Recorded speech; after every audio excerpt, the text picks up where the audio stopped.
A minha primeira intenção, antes de fazer o pronunciamento que pretendo, é dizer ao Brasil, através dos microfones do Senado, que a nossa preocupação em relação a uma doação de 105 bilhões em patrimônio público e a isenção de multas da Anatel sobre companhias telefônicas, através de um projeto de lei que veio da Câmara, está encerrada. A preocupação era muito grande, porque esse projeto não passou pelo plenário da Câmara Federal e não passou pelo plenário do Senado também. Ele tramitou em comissões especiais. Aqui, no Senado da República, ele foi emendado em alguns artigos que a Câmara havia excluído. Portanto, normalmente ele teria que voltar para a Câmara Federal. O prazo das emendas foi encurtado. Os senadores teriam o prazo de 5 dias, no 4º dia ele foi dado por aprovado, numa reunião da Comissão de Desenvolvimento Nacional. Nós fizemos, 16 senadores, se não me engano, recursos ao plenário. Queríamos discutir com mais clareza e transparência o que significava esse projeto, que beneficia, por exemplo, a Oi, que está em processo de liquidação judicial, falida, mas que receberia um aporte patrimonial do Estado fantástico e teria o perdão de multas. Além do perdão de multas, senador Lazier, estaria transformando uma concessão em autorização, o que faria com que os bens reversíveis que teriam que voltar no fim da concessão para a União seriam privatizados definitivamente. Mais do que isso, a concessão de uma frequência de rádio utilizada pela Telefônica, que é uma concessão perene, que é patrimônio da União, garantia de soberania nacional sobre a comunicação do país, seria privatizada. E essas empresas, que não seriam mais concessões, mas autorizações, poderiam vender, por exemplo, até frequência para a Rússia, para a Eslovênia, para Dubai, para o Exército Islâmico, para os Estados Unidos, porque passaria a ser delas. A minha preocupação era realmente muito grande. Doação de patrimônio, doação de frequência, isenção de multas, transformação de uma concessão em autorização. E isso me levou, na última hora, tomando conhecimento do fato e dessas incorreções, assinar o pedido de recurso para o plenário. Agora, por que estou tranquilo nessa tarde, senadora Gleisi? Porque, por ocasião da eleição da mesa, nós colocamos uma proposta de 8 pontos, que deveria ser aceita pelos candidatos e, dessa forma, eles poderiam ter o nosso apoio para a eleição da mesa do Senado. E o senador Eunício, que hoje é presidente da mesa, concordou com todos eles e me disse que já tinha sido ministro das Comunicações e que, nessa qualidade, ele também não entendia a forma com que estava feita essa doação. E me disse textualmente: como presidente, recebo o recurso e mando imediatamente para o plenário. Na verdade, senador Lazier, nem para o plenário deve vir, porque como foi incorporada algumas coisas que não haviam no projeto da Câmara, teria que voltar para a Câmara. Para a comissão aqui não pode voltar, senador Castro, porque a comissão era uma comissão provisória, temporária, e já se extinguiu. Então, o importante para que essa discussão se encerre é que o plenário decida o que vai fazer, que a gente faça uma sessão temática que seja realmente com concisão, precisão e transparência, avaliado o valor do patrimônio público, e que esse escândalo, que para mim se afigurava muito mais sério do que qualquer ideia de mensalões ou coisas semelhantes, se encerre num debate amplo, transparente e absoluto no Senado da República. O ministro Barroso determinou ao Senado da República que mande buscar de volta e a Casa Civil que devolva o processo para que seja julgado o recurso dos senadores, que é absolutamente legítimo e exige a transparência, para então ele dar a opinião definitiva. Mas, se acreditaremos na posição clara tomada pelo senador Eunício, o ministro não terá esse trabalho, porque o senador Eunício, cumprindo o seu compromisso e a sua palavra, aceitará o recurso para o plenário, ou, entendendo que as emendas foram feitas aqui, devolverá para a Câmara Legislativa. E o Congresso e o Brasil terão a possibilidade de discutir em profundidade esta doação, que se me afigura alguma coisa mais terrível do que todas as coisas terríveis que aconteceram ultimamente no que diz respeito à dilapidação de patrimônio público. Com prazer, ofereço uma parte à senadora Gleisi Hoffmann.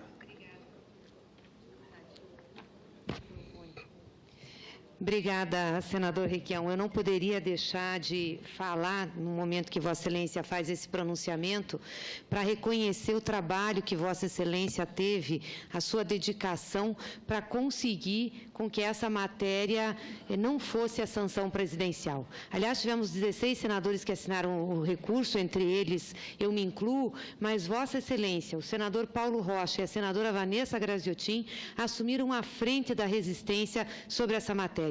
E isso foi muito importante. Primeiro, uma ação em dezembro, inclusive com a ida dos senadores Paulo Rocha e Vanessa Graziotin ao Supremo. Conseguiu-se com isso fazer com que o próprio presidente do Senado, o senador Renan Calheiros, na época, recuasse e requisitasse a matéria que tinha enviado para a sanção. Aí nós fomos agora, em janeiro, de novo colocados com a matéria indo para a sanção presidencial pelo presidente Renan Calheiros, antes dele passar a presidência ao presidente Eunício, que foi eleito. Fomos surpreendidos com isso. E Vossa Excelência não teve dúvidas, foi ao Supremo, conversou com os ministros do Supremo, colocou o que era as bases do recurso para não deixar que esse patrimônio fosse entregue às teles. E como bem lembrou Vossa Excelência, não é só uma questão do patrimônio, que está em torno de 100 bilhões, tem gente que diz que não é 100 bilhões, ainda que seja menos, não pode ser entregue dessa maneira. Mas as multas que vão ser perdoadas, nós não podemos deixar isso acontecer. De uma empresa em liquidação judicial, que é a principal beneficiária. Pois é. É incrível isso. É incrível, mas infelizmente o nosso país está caminhando para esse caminho, da entrega do patrimônio público, da privatização de tudo e de ninguém se preocupar com as consequências que isso vai ter para a maioria da população. E é bem verdade que Vossa Excelência, quando fizemos a discussão sobre a mesa da casa, a eleição de presidência, Vossa Excelência puxou um movimento aqui e apresentou um documento com algumas reivindicações, algumas propostas que a presidência da mesa deveria seguir para que nós tivéssemos democracia na casa. Propostas democratizantes. Democratizantes. Que foram integralmente aceitas pelo senador Eunício Oliveira. Inclusive essa de não mandar a matéria. Aí fomos surpreendidos com o ex-presidente mandando a matéria. E essa de não mandar a matéria, me permita, senadora, sofreu a consideração do senador Eunício que ele atenderia isso com a preocupação de quem já tinha sido ministro das comunicações e que não entendia e não aceitava a ligeireza com que se pretendia aprovar uma doação desse porte. Muito bem. E tem uma outra proposta sua, que também foi compromisso da mesa eleita, que eu acho muito importante, que foi a causadora de toda essa confusão, que é de não instalar comissões especiais deliberativas. Nós não precisamos dessas comissões. Terminativas ainda. Deliberativas e terminativas em muitas matérias, como foi o caso dessa. Uma matéria com alto impacto para a nação, passou por uma comissão que não é uma comissão normal da casa, uma comissão especial, portanto, temporária, e não passou pelo plenário. Então, eu espero, sinceramente, que daqui para frente a gente possa ter o funcionamento da casa nas suas comissões normais, que a gente possa ter as relatorias distribuídas de acordo com as representatividades de bancada e que todos os senadores possam ter acesso, que nós possamos fazer debates no plenário sem sermos tolhidos por tratoradas e que nós possamos fazer as discussões dessas matérias nas comissões respectivas e no plenário, é claro, claro que é soberano para a decisão. Parabéns, senador Requião. Mas o que mais me espanta, senador Lazier, é que quando entramos com mandado de segurança, em função da falta de resposta da Secretaria da Mesa, que inclusive se negava a aceitar os requerimentos de recurso ao plenário, a ministra Carmen Lúcia textualmente declarou, no texto da sua concessão do mandado de segurança, que consideraria fraude à jurisdição do Supremo Tribunal qualquer medida tomada durante o recesso a respeito do fato. E eu não sei como, temerariamente, o presidente, então, Renan Calheiros, que hoje é líder do meu partido, toma, no último momento, ao expirar o seu tempo no plenário do Senado como presidente, a iniciativa de mandar para a sanção do presidente da República. Alguma coisa muito estranha está acontecendo, mas tudo isso acaba com o cumprimento do compromisso do atual presidente Eunício de mandar para o plenário e, de uma forma transparente e clara, vamos discutir isso. Senador Lazier, que no momento preside essa sessão, quero invocar a sua tolerância com o tempo para o pronunciamento que, de fato, eu pretendo fazer nesta tarde. Senadora Gleisi, sem a pretensão da verdade absoluta, quero, com a ajuda das senhoras e dos senhores senadores, abrir a caixa preta da realidade nacional e examinar o que verdadeiramente acontece no nosso país e por que acontece. Vamos quebrar a tampa dessa caixa preta e expor suas entranhas para buscar a verdade. A Folha de São Paulo publicou recentemente o resultado de uma pesquisa internacional do Instituto Ipsos Mori, um dos maiores centros de investigação de opiniões do mundo, intitulada Os Perigos da Percepção. Ali se constata o acerto de um famoso enunciado de Gramsci sobre como a população capta, interpreta e aprende a realidade sobre os seus países. A conclusão é escandalosa, senador Cristóvão Buarque. A conclusão da pesquisa é que há um amplo desconhecimento da maioria das pessoas. Estamos iniciando o ano de 2017 sob o peso das recordações imediatas de 2016, um dos anos mais trágicos da nossa história republicana. Foi o ano do impeachment, da PEC 55, da entrega das fabulosas reservas do pré-sal às petrolíferas estrangeiras, da quebra das maiores empresas da engenharia mundial, que são ou eram as empresas brasileiras de engenharia. Foi o ano em que o capital financeiro global consolidou o domínio sobre o Brasil, devastando, aniquilando o capital produtivo e ferindo de morte a soberania nacional. Triste foi o ano de 2016. Mas o que, afinal, nos promete 2017? Mas será que não ocorre a ninguém perguntar o que está por trás disso tudo, sobre a realidade vivida pelas pessoas mesmas? Quase sempre há uma percepção e uma interpretação equivocadas da realidade nacional.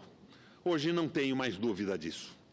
A partir dos dados computados, o Ipsos elaborou o ranking, índice de ignorância das nações pesquisadas. O critério para a classificação desse ranking foi esse: quanto maior a diferença entre percepção e realidade, pior a colocação do país. O Brasil ocupa o 6º lugar no índice de ignorância mundial, comprovando que realmente vivemos no país uma distância gigantesca entre os fatos, entre a clara e dura realidade da matemática dos fatos e a interpretação dos acontecimentos. Segundo, o Instituto, uma das razões para o divórcio entre a realidade e a percepção da realidade é a cobertura da mídia. Nenhuma novidade. Afinal, a palavra do ano, escolhida pelos dicionários Oxford, foi o termo pós-verdade, isto é, a contrafacção da verdade. O índice de ignorância brasileiro pode ser medido pelo que dominou o noticiário no correr do ano. Corrupção. Este o grande drama veiculado pela meia dúzia de órgãos de imprensa que fazem a opinião nacional. A quem interessou que fosse o assunto dominante e quase único? Quem se aproveitou disso? É inegável. A corrupção dos políticos, dos empresários, dos entes estatais e governamentais no Brasil revela-se gigantesca e deve ser denunciada firmemente, combatida, punida e extirpada. No entanto, a corrupção é parte da realidade nacional. Não é toda a realidade nacional. Quem a faz toda a realidade, sufocando, diminuindo e escondendo outros problemas, é essa nossa percepção distorcida, manipulada pela informação. Manipulação de que a mídia é apenas um meio, uma corrente de transmissão dos interesses da globalização imperial, do capital financeiro e do rentismo pátrio. São interesses que se impõem quando este Senado aprova o mais cruel, o mais impiedoso e implacável arroxo sobre os brasileiros mais pobres, jamais concebido em nossa história, mas não toca em 1,, dos ganhos de quem consome metade do que se arrecada na forma de juros. Mas isso não interessa e não frequenta os jornais nacionais patrocinados pelos bancos. E o brasileiro paga cerca de 320% de juros no cheque especial e 460% ou mais por cento no cartão de crédito, e não vê a sua espoliação diária sendo objeto de denúncia, revolta ou escândalo. Por exemplo, de pouco ou muito pouco adianta resmungar, protestar, fazer piadas com a reforma da Previdência, que pretende estabelecer, entre outras coisas, incríveis 49 anos de contribuição para os trabalhadores, enquanto o distanciamento dos fatos e a falsa percepção do que acontece prevalecer, não mudaremos a realidade. Eu peço à mesa que me conceda uma dilatação de tempo, que o meu tempo está se encerrando no placar. Este divertimento, esse desvio do que interessa, esse fosso entre o que é e o que parece, entre é e o que parece ser, entre o fato e a versão do fato, leva o brasileiro, por exemplo, a se pôr absolutamente indiferente à aprovação pelo Congresso da entrega das fantásticas reservas do pré-sal às multinacionais do petróleo, entre elas empresas estatais da China, da Noruega, da França. Aliás, até a estatal russa de petróleo está interessada em nosso pré-sal, tais as facilidades que estamos oferecendo. Na mesma proporção em que os políticos corruptos são desancados e repudiados. Repito, não que os políticos e empresários corruptos devam ser afastados da linha de tiro. Não, vamos mirá-los e alvejá-los sempre. Mas não perguntar por que os juros permanecem intocados, entronizados e sacralizados no altar de Mamon, enquanto cortam-se recursos da saúde, da educação, da habitação, do saneamento básico, da segurança, dos programas sociais, é demais. É fazer jus ao nosso índice de ignorância, apurado pela pesquisa a que me referi. O mundo mostra-se cioso e avaro com as suas reservas de petróleo, mas nós, distraídos pelas aventuras supostamente corruptas dos justiça, dos índios, dos cajus, dos mineirinhos, vestimos verde e amarelo e desbaratamos a possibilidade de um futuro brilhante para o Brasil. Dos últimos anos do primeiro governo de Vargas aos dias de hoje, mas principalmente nas últimas 2 décadas, o Brasil criou e desenvolveu a mais avançada engenharia de construções do mundo. Na área de infraestrutura, não existe engenharia no planeta Terra que rivalize a engenharia brasileira. No período dos governos militares e, mais recentemente, nos governos de Lula e Dilma, estas empresas expandiram suas atividades mundo afora, competindo com vantagem com empresas norte-americanas, europeias e chinesas. A engenharia brasileira tornou-se produto de exportação, de prestígio da marca Brasil, de instrumento de nossa diplomacia com países do sul do mundo e de respeito mundial pelo nosso país. A qualidade e os preços das empreiteiras brasileiras eram inigualáveis. Elas viabilizaram obras fundamentais de infraestrutura em diversas partes do mundo, essências para o desenvolvimento de países africanos e latino-americanos. Instintivamente, mecanicamente, usei verbos no passado para falar de nossas empreiteiras. O furor anticorrupção está levando de roldão, junto com os empresários corruptores e corruptos, as nossas empresas de engenharia. Digo nossas porque se trata de um patrimônio nacional, de criação nacional. A Odebrecht, a OAS, a Andrade Gutierrez, a Camargo Correia, a Queiroz Galvão e a Galvão Engenharia não são de fulano, beltrano ou ciclano. Elas transcendem a propriedade formal, legal. São empresas brasileiras, fundamentais para o nosso desenvolvimento, essenciais para a geração de empregos, imprescindíveis na criação e avanço de nossas tecnologias. Quando a crise de 2008, 2009 bateu firme sobre a indústria e o sistema financeiro norte-americano, o presidente Obama não perguntou quem era o proprietário da General Motors, os acionistas do Citigroup, do Lehman Brothers, do Merrill Lynch ou da Fannie Mae e da Freddie Mac. Para salvar a economia do país, o governo interveio e chegou mesmo a estatizar temporariamente a General Motors para evitar o debacle. No entanto, não é assim que acontece no Brasil. Não é como agem o governo, o judiciário e o Ministério Público.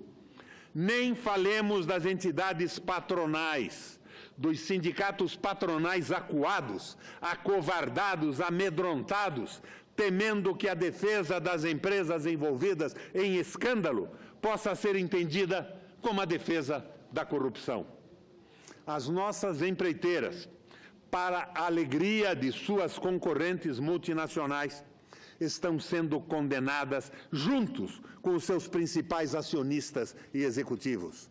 Com a água suja do banho, joga-se a criança fora. O que há por trás dessa punição? Por que ninguém reage? Por que esta casa não reage? Do quê? Temos medo. Nós não defendemos corruptos, nem empresários, nem políticos. Em uma crise como a que vivemos, sob forte recessão, já no trampolim para mergulharmos na depressão, se é que já não nadamos nela, estamos vendo inânimes a destruição de boa parte da indústria nacional. Ouço aqui diariamente discursos deplorando o desemprego. Quantos milhões de empregos não estão sendo eliminados com a destruição das empreiteiras e de nossa indústria naval? Destruição da indústria, não só da indústria, de empregos e de tecnologia. Mas o país não vê assim, porque a Globo não vê assim, porque a Globo não deu, a CBN não noticiou, a Folha, o Estadão, a Veja, a Época, o Grupo RBS não elevaram os fatos às manchetes, a adequados editoriais e comentários. Vamos reagir, Senado. Vamos reagir, Brasil. Vamos desvendar e denunciar a caixa preta dos interesses econômicos, políticos e financeiros que mantém o país ignorante, presa fácil tanto dos corruptos como dos apedeutas que se julgam os salvadores da pátria. Vamos reagir, Senado, que o ano de 17 não seja como esse infeliz ano de 2016, o ano em que o Brasil ocupou a desonrosa posição de 6º colocado no índice de ignorância mundial. Coragem, Senado. Coragem e brio para reagir. Chega, senhoras e senhores senadores. Chega de sermos caudatários de outros poderes. Não é porque no meio de nós, dos políticos, existam corruptos que devemos renunciar ao papel de um dos 3 poderes da República. Se o Executivo se acovarda diante da crise, e o Judiciário contribui para agravá-la com decisões que escandalizam o Estado de Direito, vamos assumir nós mesmos, nesse ano de 2017, a iniciativa de propor novas diretivas para a economia e a administração pública de forma a reverter o ciclo econômico depressivo.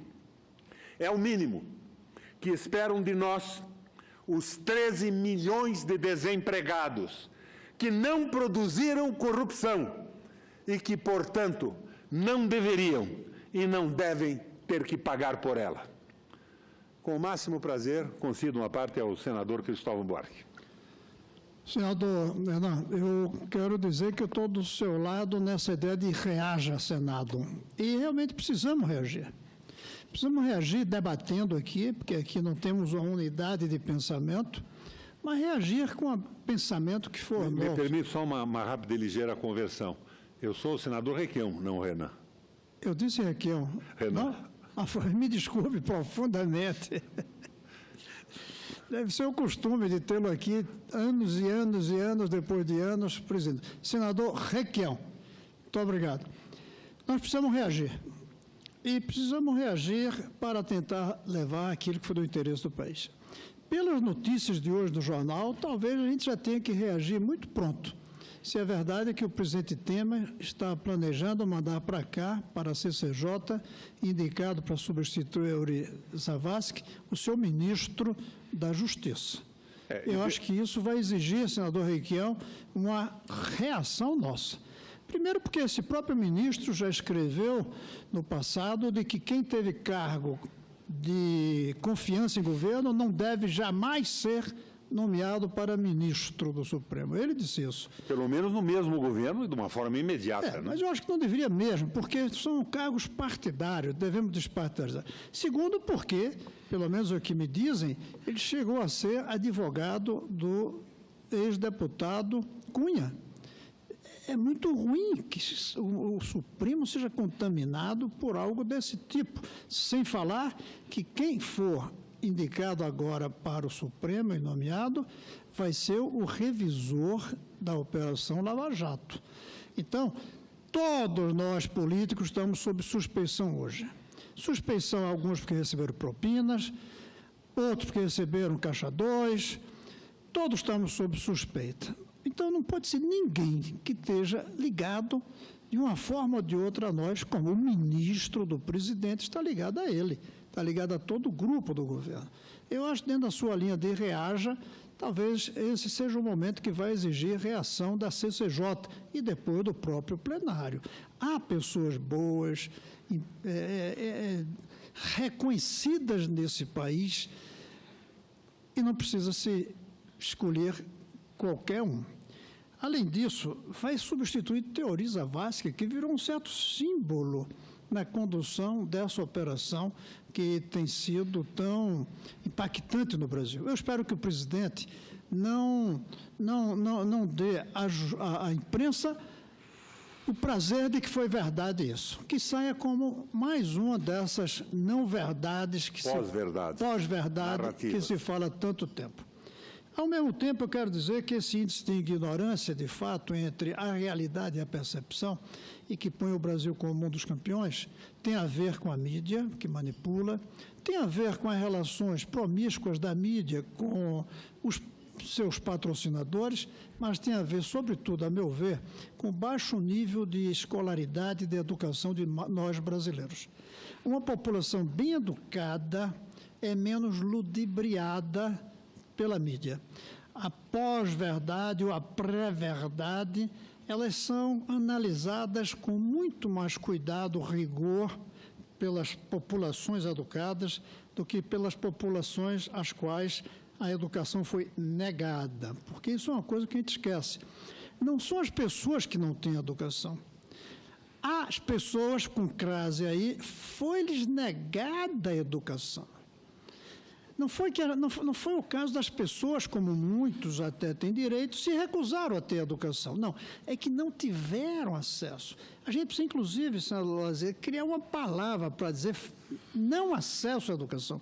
Falta de educação é uma coisa, e está cheio de gente que passou pela escola e tem falta de educação.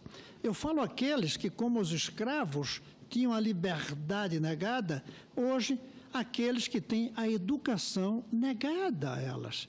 Essa negação da educação é uma das causas dessa brecha que o senhor falou, em que a percepção está tão longe da realidade. Esse índice de ignorância, que eu lhe confesso, não conhecia esse estudo. Fiquei contente de descobrir mais uma coisa aqui, graças ao senhor, e vou procurar me aprofundar nisso. Mas a causa desse índice de ignorância é a manipulação que a imprensa faz, hoje em dia que as mídias sociais fazem, é também a promiscuidade entre quem patrocina as mídias, muitas vezes o próprio governo ou empresas, mas é, sobretudo, a meu ver, a falta de acesso à educação de qualidade para todos que prevalece no Brasil.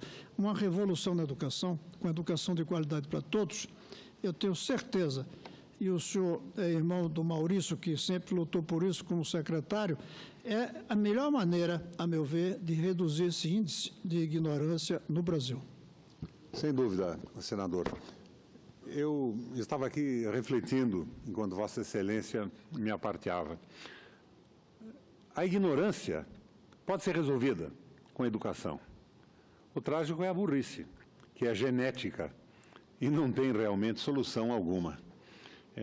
A meu ver, nas minhas lentes, aprendi com o jurista espanhol Couturi, a frase não é dele, mas eu a auri nos seus textos.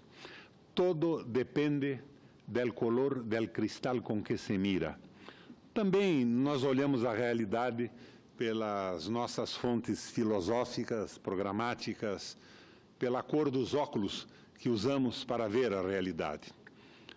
A nossa utopia é sempre perseguida e ela influi na leitura da realidade.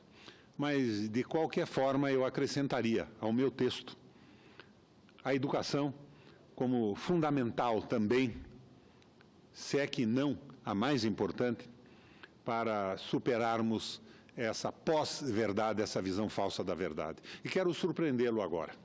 Vossa Excelência falou no ministro Alexandre de Moraes. Eu acho que a nossa obrigação no Senado, da posição privilegiada que nós ocupamos, é revelar sempre a verdade. Vossa Excelência levantou a existência de um texto em que ele condena a ida para o Supremo Tribunal Federal do ministro do governo. Eu acho perfeito, eu tenho até projetos nesse sentido, impedindo que senadores ocupem ministérios. Nos elegemos para estar aqui, não para estar lá, Para lá se elegeram os que optaram pelo executivo, a própria estrutura partidária. Mas eu li outro dia uma acusação, a meu ver, sem fundamento, de que o Alexandre Moraes seria advogado do PCC. Não é verdade.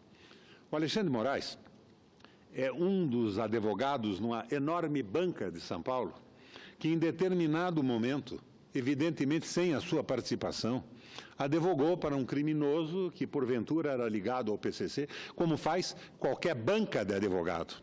As bancas a que eu pertenci nunca assumiram todas as causas que eu achava próprias ou as que eu recusaria foram aceitas pelos meus colegas. Então, esta acusação tem que ser descartada.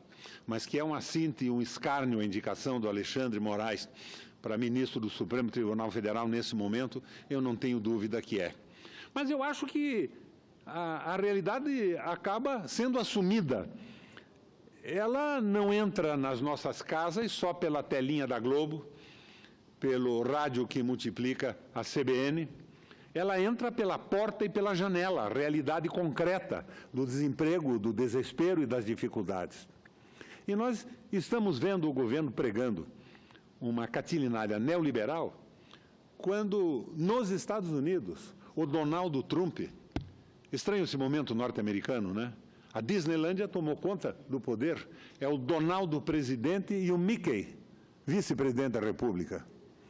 É uma ironia que faço, evidentemente, mas o Donald afirma, com todas as letras, que não há a menor possibilidade de desenvolvimento de um país que não proteger a sua indústria e o emprego dos seus nacionais. Isso não se confunde com xenofobia, não é? A visão econômica de uma relativa defesa da indústria nacional e dos empregos não pode ser confundida com xenofobia, com ódio ao mexicano, com ódio ao negro, com ódio aos latinos. Mas o Trump está jogando um jogo profundamente ancorado na opinião pública de um país que tem perdido empregos em função das ações do capital financeiro, procurando países onde pagam pouco ou quase nenhum imposto e tem à sua disposição um trabalho semi-escravizado do ponto de vista da remuneração. Temos muita coisa para aprender. E eu, como disse no início da minha intervenção, eu não trouxe aqui a certeza de uma verdade, mas eu pretendi instigar o Senado a não aceitar a pós-verdade. O ódio destilado, como por exemplo agora, com o falecimento de Dona Marisa Letícia, uma mulher maravilhosa, de uma discrição impressionante, mesmo sendo esposa do mais prestigiado presidente da República do mundo. Esse ódio destilado é de pessoas que tiveram uma educação que nós chamamos de superior. Médicos, jornalistas, pessoas que influem na opinião pública através dos grandes veículos de comunicação. Daí, senador Cristóvão Buarque, não se trata de ignorância, mas é burrice genética mesmo. Agradeço à mesa, à concessão. Senadora Gleisi Hoffmann, com prazer. Eu queria cumprimentar Vossa Excelência pelo seu pronunciamento de uma clareza muito grande.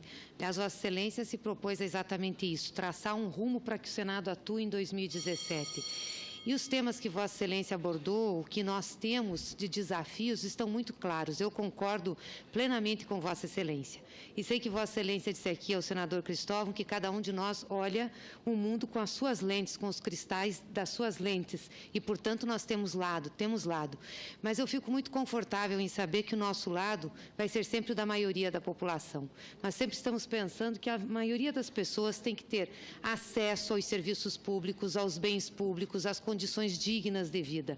Então, fico confortável de estar a esse lado. Não gostaria de estar ao lado daqueles que acham que tem que ter uma parcela da população privilegiada para que isso dê condições de crescimento e desenvolvimento econômico e social para o mundo.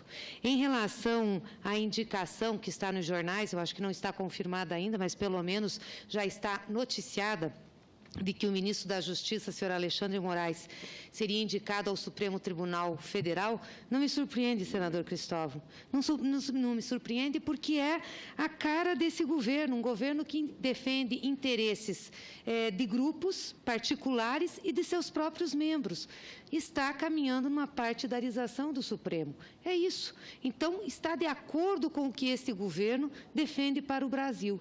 E, infelizmente, sistematicamente, nós vamos ver nessa casa, durante o ano de 2017, o desmonte do Estado brasileiro, principalmente do Estado mínimo de bem-estar social construído a partir da Constituição de 88, porque é esse o projeto que se instalou no poder, é esse o projeto que está comandando o Brasil nesse momento. E o pior é que sem nenhum respaldo popular, absolutamente sem a vontade popular. Porque não dá para dizer que o Temer, por ser vice-presidente da Dilma, da presidenta Dilma eleita, veio respaldado pelo voto. Ele, como nome, pode ter vindo respaldado pelo voto, mas ele, como projeto que ele está implantando, não está respaldado pelo voto, portanto, não tem legitimidade. Esse Senado tem que reagir, tem que ter resistência, tem que reagir e temos que propor um caminho.